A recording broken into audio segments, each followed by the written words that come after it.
श्रीमान गुलाम नबी जी, मुझे चिंता इस बात की है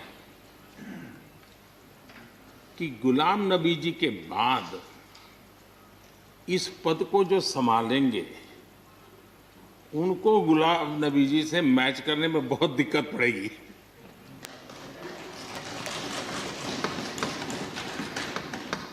क्योंकि गुलाम नबी जी अपने दल की चिंता करते थे, लेकिन देश की और सदन की भी उतनी ही चिंता करते थे। ये छोटी बात नहीं है जी, ये बहुत बड़ी बात है। वरना अपोजिशन के लीडर के रूप में अपना दबदबा पैदा करना, ये सब मोह किसी को भी हो सकता है, लेकिन उन्होंने सदन से, मैं शरद पवार जी को भी इसी कैटेगरी में रखता हूं, वे सदन की और देश की चिंता को प्रायोरिटी देने वाले नेताओं में से रहे। गुलाम नबी जी ने बखूबी इस काम को निभाया है। मुझे याद है इस कोरोना काल में मैं एक फ्लोर लीडर्स की मीटिंग कर रहा था, तो उसी दिन गुलाम नबी जी का फोन आया। तो मोदी जी, ये तो ठीक है आप करते हैं, लेकिन आप एक काम कीजिए, सभी पार्टी लीडर्स की मीटिंग जरूर बुलाइए। मुझे अच्छा लगा कि उन्होंने पार्टी लीडर्स के साथ, सभी पार्टी अध्यक्षों के साथ बैठने का मुझे सुझाव दिया, और मैंने उस मीटिंग को किया भी। वो गुलाम नबी जी के सुझाव पर किया था, और मुझे कहने में, यानी इस प्रकार का संपर्क, और उसका मूल कारण है कि उनको दोनों तरफ का अनुभव रहा है, सत्ता दल का भी और विपक्ष का। 28 साल कार्यकाल, ये अपने आप में बहुत बड़ी बात होती है जी। बहुत साल पहले की बात है, शायद अटल जी की सरकार होगी, मुझे याद नहीं रहा। मैं यहाँ सदन में किसी काम से आया था, मैं तो तब राजनीति में नहीं था, ये इलेक्टोरल पॉलिटिक्स में नहीं था, मैं संगठन का काम करता था। तो मैं और गुलाम नबी जी ऐसे ही लॉबी में गप्पे मार रहे थे। अब जैसा पत्रकारों का स्वभाव रहता है, बराबर नजर लगाए बैठे थे कि ये दोनों का मेल कैसे हो सकता है। हम हंसी खुशी से बातें कर रहे थे, तो हम जैसे ही निकले तो पत्रकारों ने घेर लिया। गुलाम नबी जी ने बहुत बढ़िया जवाब दिया था। वो जवाब हम लोगों के लिए बहुत काम आने वाला है। उन्होंने कहा, भाई देखिए, आप लोग हमको अखबारों में या टीवी माध्यमों में या पब्लिक मीटिंग में लड़ते झगड़ के देखते हो, लेकिन सचमुच में इस छत के नीचे हम जैसे एक परिवार का वातावरण कहीं नहीं होता है। इतनी हमारी आत्महत्या होती है, इतने सुख दुख होते हैं।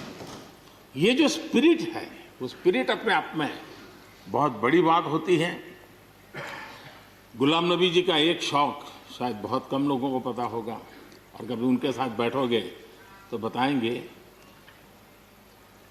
हम सरकारी बंगलों में रहते हैं, तो बंगले की दीवारें, अपना सोफा सेट, उसी के आसपास हमारा दिमाग रहता है।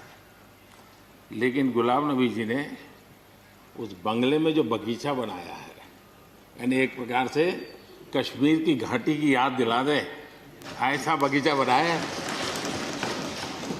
और इसका उनको गर्व भी है, वो समय देते हैं, नई नई चीजें जोड़ते हैं, और हर बार जब कंपटीशन होती है तो उनका बंगला नंबर 1 ले आता है।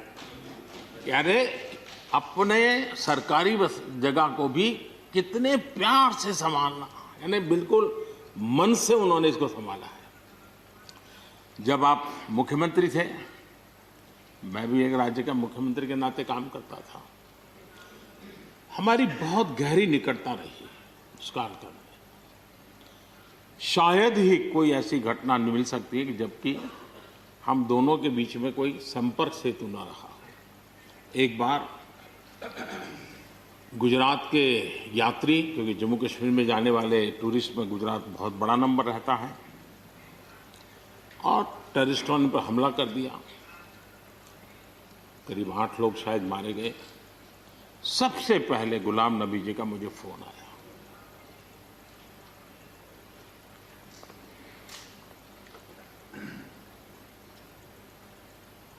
और वो फोन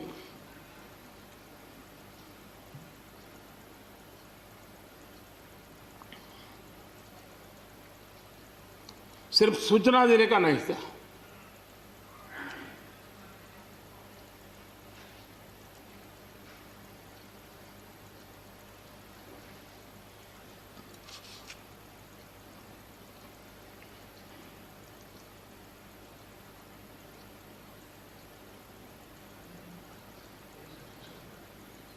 उनके आंसू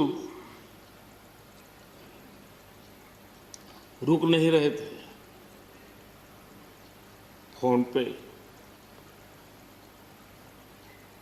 उस समय प्रणब मुखर्जी साहब डिफेंस मिनिस्टर थे। मैंने उनको फोन किया, मैंने कहा साहब अगर फोर्स का हवाई जहाज मिल जाए डेड बॉडी को लाने के लिए। रात देर हो गई थी। प्रणब मुखर्जी साहब ने कहा आप चिंता मत कीजिए, मैं करता हूं व्यवस्था। लेकिन रात में फिर गुलाम नबी जी का फोन आया। वे एयरपोर्ट थे।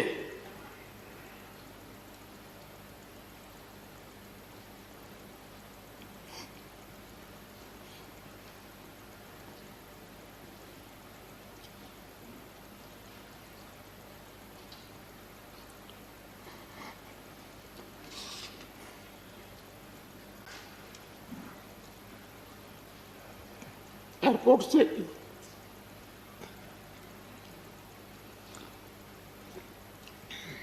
उन्होंने मुझे फोन किया और जैसे अपने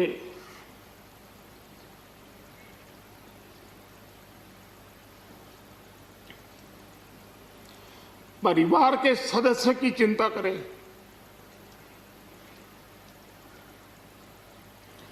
वैसी चिंता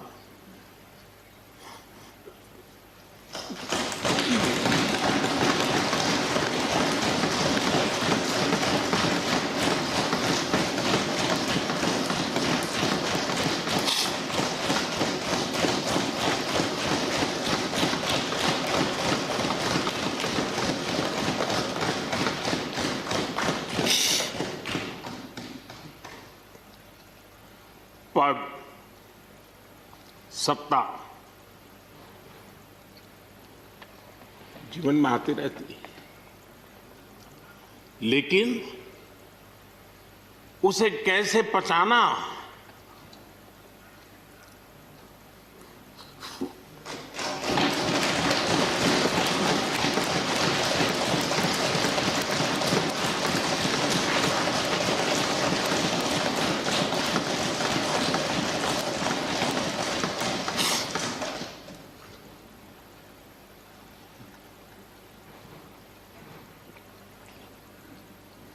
मेरे लिए बड़ा भावुक पल था।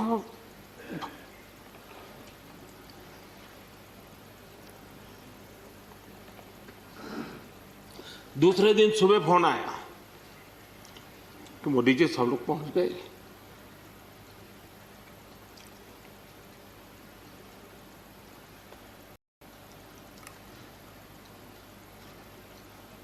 इसलिए एक मित्र के रूप में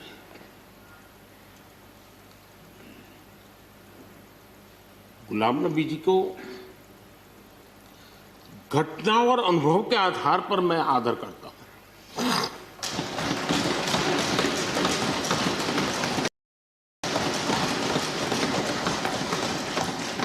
और मुझे पूरा विश्वास है कि उनकी सौम्यता, उनकी नम्रता, इस देश के लिए कुछ कर गुजरने की उनकी कामना, वो कभी उनको चैन से बैठने नहीं देगी। और मुझे विश्वास है कि जो भी दायित्व जहां भी वो संभालेंगे, वे जरूर वैल्यू एडिशन करेंगे, कंट्रीब्यूशन करेंगे और देश उनसे लाभान्वित होगा। ये सब मेरा पक्का विश्वास है। मैं फिर एक बार उनकी सेवाओं के लिए आदरपूर्वक धन्यवाद करता हूं और